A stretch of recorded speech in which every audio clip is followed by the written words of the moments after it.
Bonjour Bertrand. Bonjour Philippe.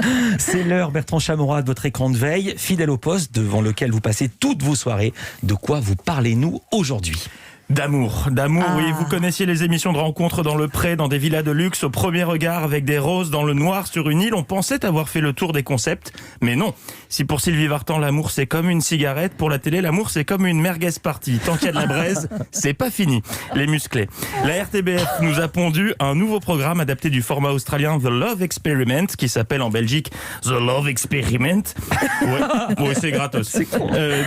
Des duos de célibataires se rencontrent dans une love box et s'interrogent avant de déterminer s'ils veulent ou non aller plus loin avec l'autre. Alors attention, ce n'est pas de la télé-réalité, mais une expérience humaine et sociale, selon la RTBF qui explique « On n'est pas dans de la télé-réalité, mais dans la télé de la réalité sur un fond scientifique ». Waouh, sociologie et sciences. Enfin bon, Einstein et Bourdieu peuvent dormir tranquille, hein. Vous inquiétez pas trop les gars. Pour compléter cette phrase, j'aimerais avoir quelqu'un avec qui partager.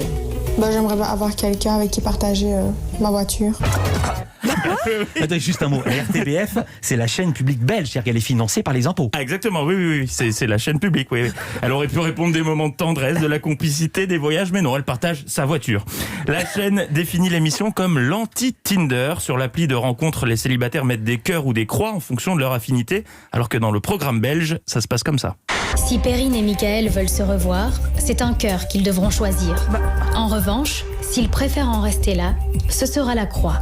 Ça n'a rien à voir avec Tinder, rien à voir.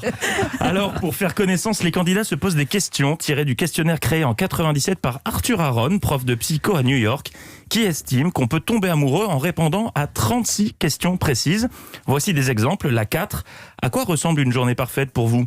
La 35 est pas mal. De tous les membres de votre famille, la mort de qui vous toucherait-elle le plus et pourquoi ? Oh là là. Ouais, question sympatoche. Tu repars peut-être de l'émission avec l'amour, mais au prochain Noël, ça risque un peu de tirer la tronche autour de la bûche. Mais qu'est-ce qu'il y a, maman ? Ah, t'as vu l'émission ? Ouais, je t'ai pas choisi, mais ça va, fais pas la gueule. Non, mais reviens, il y a de la Viennetta. Mais ma préférée, c'est la question 32. De quoi ne peut-on pas rire ? Bam ! T'imagines l'ascenseur émotionnel pour les candidats qui pensaient venir à un dating et finissent dans un débat de l'heure des pros. Plus de 600... pas évident de répondre à cette question. Plus de 600 personnes ont été castées. Résultat, des candidats aux profils très divers et aux hobbies variés.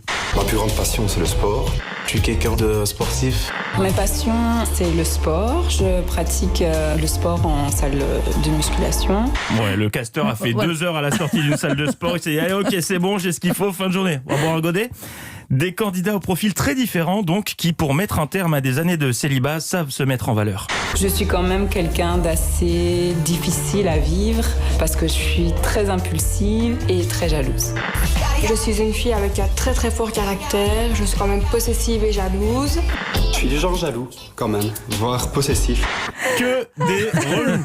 Mais des relous sportifs. Ah oui. Ouais, donc des relous.